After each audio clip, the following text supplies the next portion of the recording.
सरकारनं जरांगेंच्या दबावाखाली येत अध्यादेश काढला तर आम्ही न्यायालयामध्ये जाणार. सरकार जरांगेंसमोर चुकलं तर ओबीसी आंदोलन करणार. बबनराव तायवाडे यांचा सरकारला इशारा. अभिनेते सयाजी शिंदेंनी मनोज जरांगे पाटील यांची भेट घेतली. मराठा आरक्षणासाठी जरांगेंना पाठिंबा. मराठा समाजाला आरक्षण मिळालं पाहिजे, सयाजी शिंदे यांची प्रतिक्रिया. ते असं रस्त्यावरच उतरून काय ओरडलं पाहिजे अशातला भाग नसतो ना. सपोर्ट असणं महत्त्वाचं आहे आणि तो खरेपणाच्या बाजूने सगळे लोक उभं राहतातच नेहमी. जोपर्यंत मराठा आरक्षणावर तोडगा निघेपर्यंत जरांगेंनी आंदोलनावर ठाम राहावं. जरांगेंच्या मुंबईतल्या आंदोलनामध्ये मी सहभागी होणार. बच्चू कडू यांचा जरांगेंना पाठिंबा. 15 दिवसामध्ये मराठा नोंदी सर्वेक्षण करत असाल तर 2 महिन्यात राज्यातील सर्व जातींची जनगणना करा. छगन भुजबळ यांची मागणी. 15 दिवसात करणार. एका वर्तमानपत्राने सांगितलं की पुण्यात आम्ही 2 दिवसात करणार. मला आनंद आहे, ते करा. पण म्हणूनच माझं म्हणणं आहे, जर 2 दिवसात आणि 15 दिवसामध्ये हे सगळं सर्वेक्षण होत आहे तर आणखीन 2 महिने घ्या आणि सर्व जाती गणना करून टाका ना. जरांगे पाटलांनी उभारलेला रणशिंग योग्यच. मराठा आरक्षण देण्यासाठी सरकार टोलवाटोलवी करतंय. ओबीसी आणि मराठा समाजात भांडण लावण्याचा सरकारचा प्रयत्न. विनायक राऊतांचा आरोप. मराठा आरक्षणाच्या अनुषंगाने जरांगे पाटील यांनी उभारलेलं रणशिंग हे योग्य आहे असं माझं मत आहे. कुणबी आणि मराठा आणि ओबीसी यांच्यामध्ये भांडण लावायचा हा प्रकार चाललेला आहे. महानंदाचा कारभार गुजरात स्थित एनडीबीबीला देण्याचा संचालक मंडळाकडून ठराव. अमूलला राज्यातील दुधाची बाजारपेठ खुली करण्यासाठी निर्णय. दूध उत्पादक संघर्ष समितीचे राज्य समन्वयक अजित नवले यांचा आरोप. महानंदा गुजरातला गेल्यास ठाकरे गट शांत बसणार नाही. महाराष्ट्रामध्ये धृतराष्ट्राचं सरकार. राऊतांची महायुती सरकारवर टीका.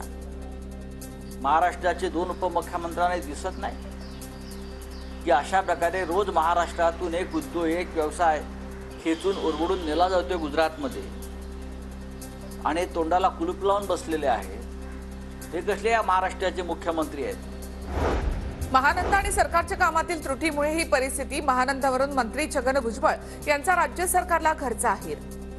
महानंदा आणि सरकार यांनी ज्या पद्धतीनं जे काम करायला पाहिजे होतं त्या कामामध्ये कुठेतरी त्रुटी निश्चितपणे झालेली आहे. अमूलचं जे काम जे आहे ते एक वेगळ्या पद्धतीनं फार पुढे गेलेलं आहे. आता ते हिंदुस्थानात आणि जगात त्याचं काम केलं. महाभेळसाळ सरकारचा राज्यातील संस्था खिळखिळा करण्याचा प्रयत्न. हे सरकार आपल्याच राज्याचा गळा का घोटत आहे? महानंदावरून विजय वडेट्टीवार यांचा राज्य सरकारवर घणाघात. महानंदाचा कारभार गुजरातमध्ये जाणार हे पूर्ण चुकीचं. एनडीडीबी ही गुजरातची संस्था नाही. महानंदा एनडीडीबीच्या ताब्यात देणार नाही. महसूल मंत्री राधाकृष्ण विखे पाटील यांची माहिती. 5-10 वर्षामध्ये तिच्या गैरव्यवस्थापनामुळे ती संस्था अडचणीत आली.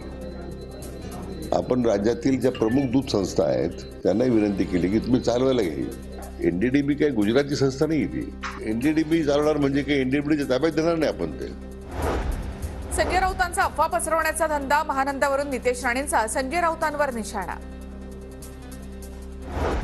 अमोल कोल्हेंना पाडण्याचा विडा काहींनी उचललाय. मात्र छत्रपतींचा आशीर्वाद असेपर्यंत कोल्हेंना भीती नाही. जयंत पाटलांची अजित पवार यांच्यावर टीका. शिंदे गटातील 7 खासदारांनी भाजपच्या चिन्हावर लढण्यासाठी पत्र दिलंय. माजी मंत्री आणि काँग्रेस नेते सतेज पाटील यांचा दावा. माहिती अशी आहे की शिंदे गटातल्या 12 पैकी जवळजवळ 7 विद्यमान खासदारांनी भाजपच्या चिन्हावर लढावं अशा पद्धतीचं लेखी पत्र दिले अशी माहिती आहे. सतेज पाटलांकडे बंगाली बाबा, त्यामुळे ते दावे करत असावेत. आमचं काय ते आम्ही ठरवू, सतेज पाटलांनी सांगू नये. सतेज पाटलांच्या दाव्यावर धनंजय महाडिकांचं उत्तर.